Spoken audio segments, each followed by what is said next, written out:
Kita tahu malaikat itu punya apa? Sayap. Dalilnya sekarang kita di Indonesia alergi dengan kata dalil. Kalau orang ditanya dalilnya apa? Apa itu? Masa pakai dalil-dalil? Iyalah, ilmu agama itu berdalil, bukan pakai logika. Allah Subhanahu wa taala berfirman dalam surat Fatir ayat pertama. Ada yang masih ingat?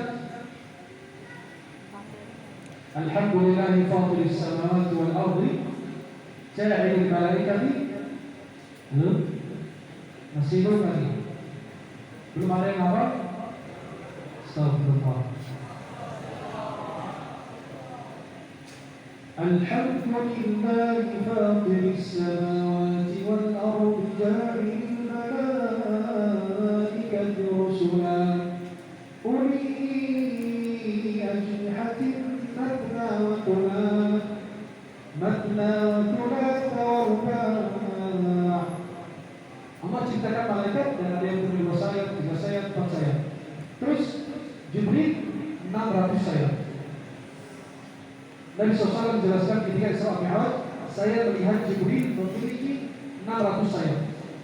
Nabi melihat Jibril dalam hadis sahih, Nabi melihat Jibril dalam ciptaan aslinya 2 kali. Berapa kali? Pertama kali pada saat Nabi ketakutan, kapan? Wahira. Pertama kali lihat malaikat, mau tidak mau bergetar, ketakutan. Antum kalau lagi di tempat, di dalam gua atau di satu tempat, atau di rumah, jangan malaikat muncul, kucing muncul aja, ente sudah innalillahi wa inna ilaihi. Nah itu muncul, masa kucing aja yang ditakut? Gimana ente mau jihad di Palestina? Jadi kalau ada barang atau ada binatang jatuh dari atap, kita kaget, itu kan wajar. Dan Nabi belum pernah jumpa dengan malaikat sebelumnya. Dan ciptaan sampai di antara langit bumi menampakkan dirinya. Malaikat Jibril adalah malaikat paling kuat dari seluruh malaikat. Kalau kita bilang panglima malaikat, tertinggi jabatan, maka diutus menjadi wahyunya Allah kepada para nabi. Maka ada ketakutan, zamiluni, selimuti aku. Yang kedua, pada saat Nabi Muhammad Sallallahu Alaihi Wasallam, maka malaikat meletakkan sayapnya. Apakah itu dijadikan gambaran untuk para penuntut ilmu? Atau yang kedua, meletakkan sayap itu sebagai bentuk tawadhu, penghormatan. Di Perancis, kalau laki-laki menghormati perempuan, dia melepas topinya begini. Artinya apa? Penghormatan. Kurang lebih begitu gambarannya ya, biar kalian bisa paham bagaimana malaikat meletakkan sayap.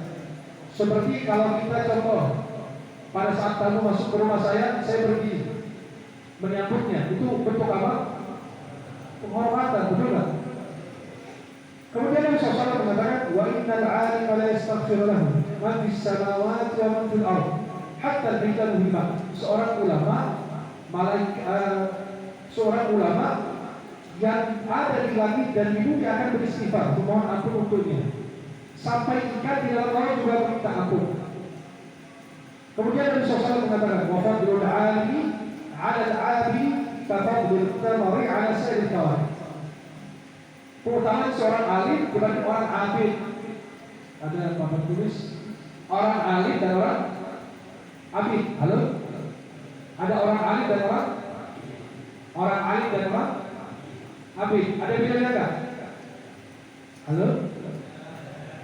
Alim dan abid dan alim. Ada bedanya? Beda jauh. Ada seorang alim dan ada seorang abid. Keutamaan seorang alim dibanding abid itu lebih tinggi. Seperti apa? Bagaikan bulan dibanding bintang-bintang yang lain. Yang lebih tinggi apa? Bulan atau bintang? Bulan. Yang lebih tinggi apa?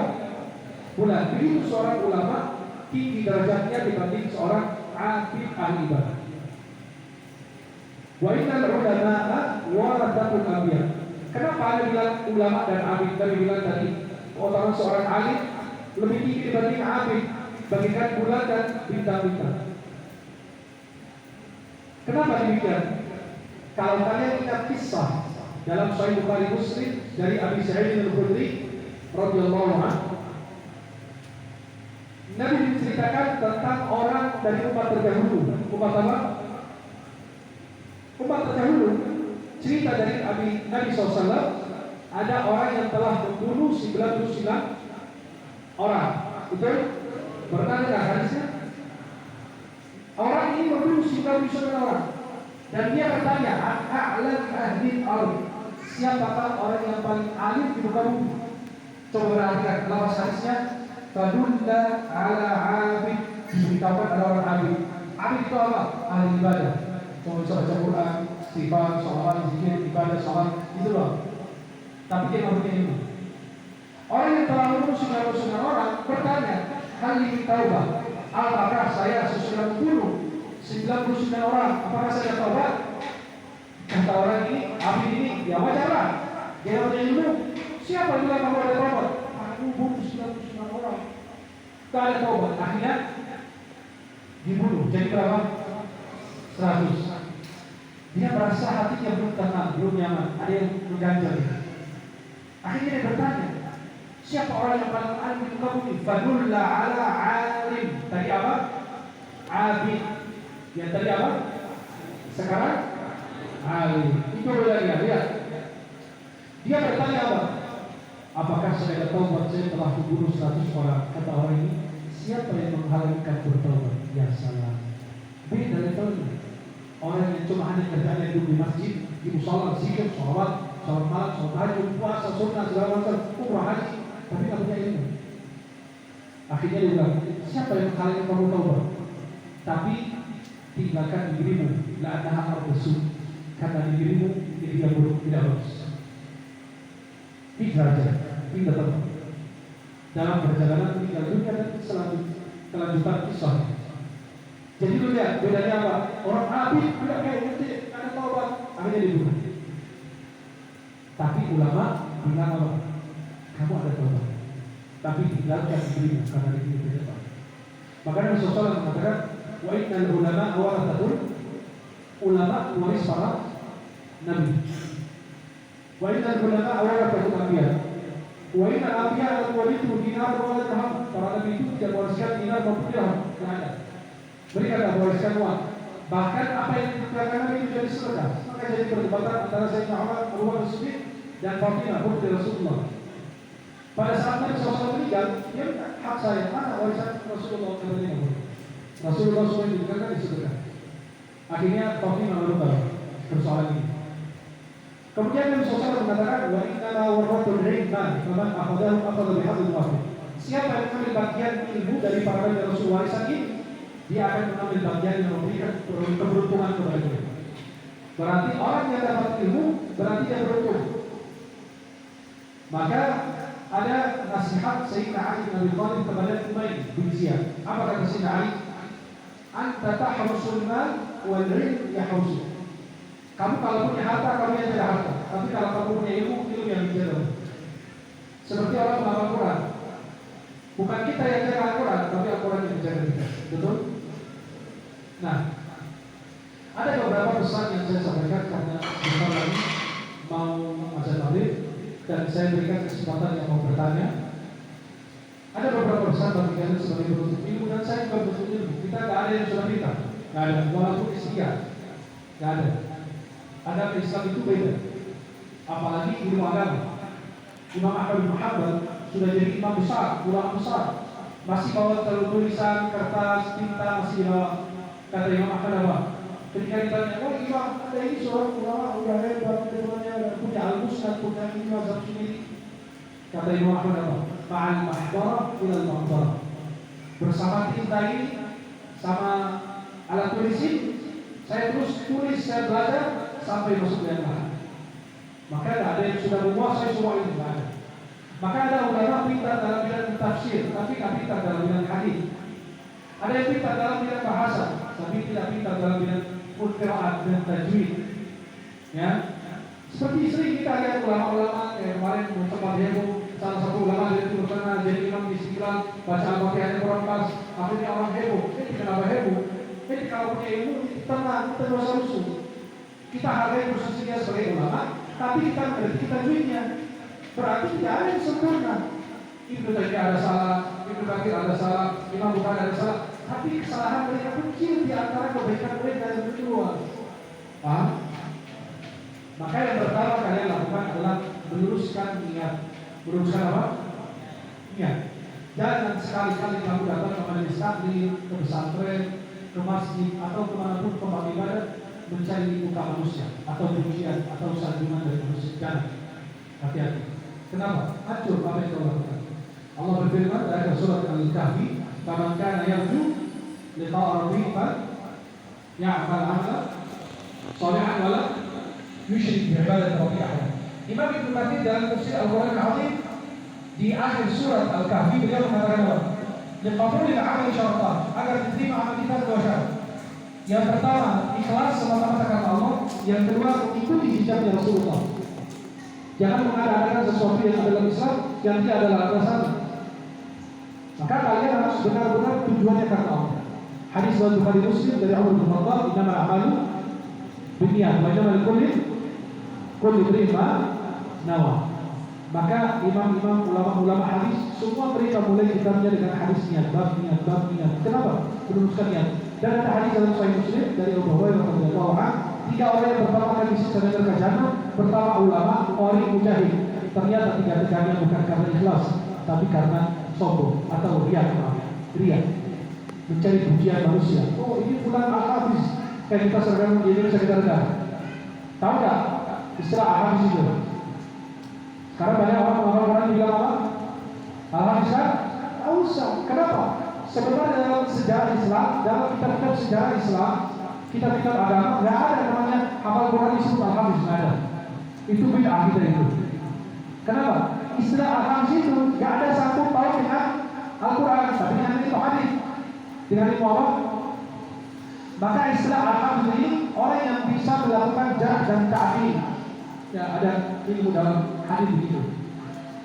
Jarh ta'dil itu yang bisa memiliki posisi seorang rawi, dia terpercaya, tidak majhul, tidak dikenal, munkarul hadis, atau lemah hafalannya, atau berdusta, kadzab, harus tahu. Tapi istilah al-hafiz itu dalam ilmu hadis adalah orang ulama muhaddits yang menguasai 100.000 hadis, sanad dan matan. Berarti tidak ada satu paut al-hafiz itu dengan apa? Ilmu hadis, bukan dengan Quran. Tapi sekarang bulan-bulan ditulis al-hafiz. Itu al-hafiz untuk diri kita, bukan untuk orang. Maka hilangkan biar menjaga keikhlasan. Menyembunyikan identitas itu lebih enak. Jelas? Maka yang pertama luruskannya. Yang kedua, memulai dengan ilmu yang lebih penting dulu. Apa ilmunya? Pertama Al-Quran. Maka kalian ini pesan saya harus Al-Quran. Jangan kayak dai yang muncul di media atau di medsos yang nggak bisa baca Quran. Apalagi orang bodoh yang kemarin yang muncul di medsos yang bilang apa? Al-Qari artinya membaca laki-laki. Al-Qari'ah artinya membaca Dia bilang apa? Al-Qari'ah itu bukan hari kiamat, tapi membaca perempuan. Ini kan orang bloon. Kalau saya kenal tempatnya, anak ajak sini saya, kamu sini. Kita masuk ke rumah sakit jiwa. Anak yang bayar, insya Allah. Anak ikhlas bayar orang bodoh. Jadi kalau merusak otak kita kan, tukang sayur aja tahu ini namanya bukan Al-Qari'ah. Al-Qari'ah apa? Beda bosku. Al-Qari'ah pakai hamzah, Al-Qari'ah pakai ain. Al-Qari'ah itu nama hari kiamat. Al-Haqqah, Al-Thamah, Al-Saffah. Ya, itu banyak nama hari kiamat. Yaumul Qiyamah, Yaumul Hisab, Yaumul Din. Itu kan di antara nama hari kiamat. Maka namanya Al-Qari'ah. Karena dia tak punya mata, maka dia lihat tulisannya. Maka kalau mau ada beli kacamata. Kalau enggak bawa ke rumah sakit jiwa, takut obatnya habis. Maka dia bisa karang begitu. Sayang sekali. Kenapa? Karena dia tidak tahu bedanya antara huruf ini dengan huruf ini. Dan banyak musibah-musibah yang orang itu lakukan. Dan bukan hanya dia, banyak sekali yang lain-lain gitu. Maka kamu sebagai penuntut ilmu, bedakan kamu senjata kamu pertama Quran. Kalau kita di Mesir di Al-Azhar, orang Mesir yang belajar di Al-Azhar selesai kuliah syariah, kuliah usul di dakwah, wajib hafal 30 juz. Gak bakalan lulus kuliah kalau tidak hafal 30 juz. Beda dengan orang asing orang pendatang di Indonesia, Malaysia, Amerika, orang manapun itu cuma dikasih 4 juz karena dia tidak berbahasa Arab. Setahun 1 juz, berarti kuliah 4 tahun berapa juz? 4 juz. Tapi kalau kita sejak SMA sudah hafal 1 juz, itu kewajiban besar. Maka kata Gereja Syekh Al-Azhar Bandung, namanya Dr. Muhammad Syekh Muqtawi, yang sebelum Gereja yang sekarang, beliau wafat dikubur di Baqi'. Beliau mengatakan tidak disebut Azhari, orang Azhar, maksudnya orang Mesir Azhar, kalau tidak hafal Quran. Ya maaf, kalau orang bertanya, Ustaz, apa maunya hukumnya apa? Kalau aku tidak tahu dalilnya, ya repot. Kalau tidak hafal dalilnya, tidak bisa sebut ini halal, haram, boleh apa tidak. Terus kalau seandainya bertanya, Ustaz, apa itu kok bilang haram? Dalilnya apa? Jangan alergi. Kalau mau dalil, apa-apa, kita punya ilmu kita. Sampaikan dalilnya. Allah berfirman Al-Quran, Nabi bersabda dalam hadis, ulama mengatakan ini kesepakatan ijma' dan lain. Itu seorang ulama itu yang mutamakin gitu loh, yang benar-benar punya ilmu yang luar biasa. Maka kita memulai lebih penting seperti Al-Quran, Tauhid, Akidah, berbagai akidah. Anak-anak Palestina kenapa nggak gentar akidahnya? Karena sudah diterangkan sejak kecil, nggak takut roket, serangan, apa, nggak ada takut. Kenapa? Tauhidnya kuat, akidahnya sudah ditanam kuat. Maka kalau akarnya kuat, pohonnya naik, bagus. Seperti pondasi rumah. Kalau pondasinya kuat, naik 20 lantai, aman nggak? Aman tidak? Tapi kalau pondasinya kurang kuat, naik 5 lantai, nah, sudah goyah, kenapa? Sudah hancur. Ada goncangan sedikit, habis. Maka itu ada pada sedikit seorang penuntut ilmu, kalau tidak mutamakin, hancur langsung, habis. Ya, dalam berdebat dengan orang, hancur. Maka banyak sekali orang-orang ustaz-ustaz yang diustazkan atau diustazahkan. Seperti kemarin ustazah yang ngajak orang masuk nonton film di sini di bioskop. Tak lucu. Orang ustazah ngajak orang ke masjid, bukan ngajak orang ke bioskop. Sekalian ke kelab, sekalian ke tempat diskotik, sekalian aja kalian masukkan tanduk gitu loh. Hah? Halo? Nah, karena kenapa? Ini bukan ulama. Kalau ulama, apapun yang diucapkan, apa yang dia ketik di medsos, dia berhati-hati. Kenapa? Karena akan ditiru banyak orang. Kita namanya kaidah saddul dzara'i. Semua pintu-pintu itu kita tutup.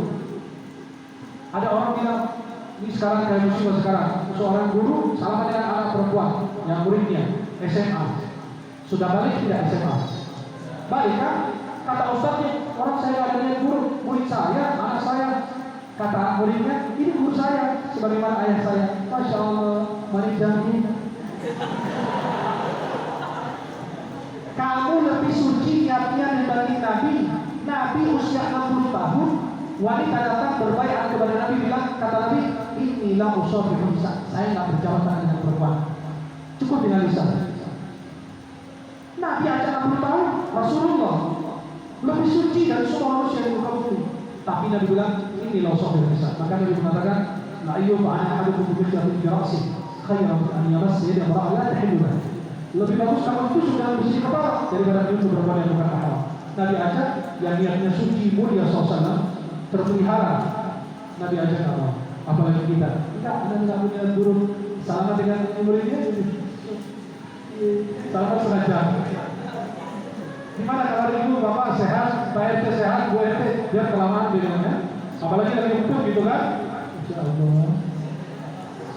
Sudah. Halo? Masih hidup? Bertahap dalam menuntut ilmu, jangan loncat. Belum selesai kitab ini sudah pindah kitab yang baru. Belum selesai baca buku ini sudah pindah yang baru. Jangan. Ada tahapan. Maaf, belum hadis Arba'in, belum belajar hadis Arba'in Nawawi, sudah mau loncat ke Umdatul Ahkam. Sudah mau loncat Sahih Muslim, Sahih Bukhari. Ya salam. NTV satu aja belum. Biasa kalau kita masih provinsi bilang apa? Mulai dari nol. Ilmu gitu tadi nol. Kenapa? Bertahap. Betul nggak? Coba kalau saya naik motor langsung gigi 5, apa yang terjadi? Hah? Apa? Kenapa? Jungkir balik, motornya langsung kayak di sirkus, bisa lompat sana sini gitu loh. Jadi bertahap dalam menuntut ilmu. Jangan kamu berharap, oh lihat Ustaz bulan kaki ini kaki enggak, mereka cuma bertahap. Gak ada yang langsung gitu loh. Imam Syafi'i itu lahir 150 Hijriah di Gaza, di Asqalan, di Gaza, Palestina, yang sekarang lagi Israel, Gaza. Beliau wafat 204 Hijriah.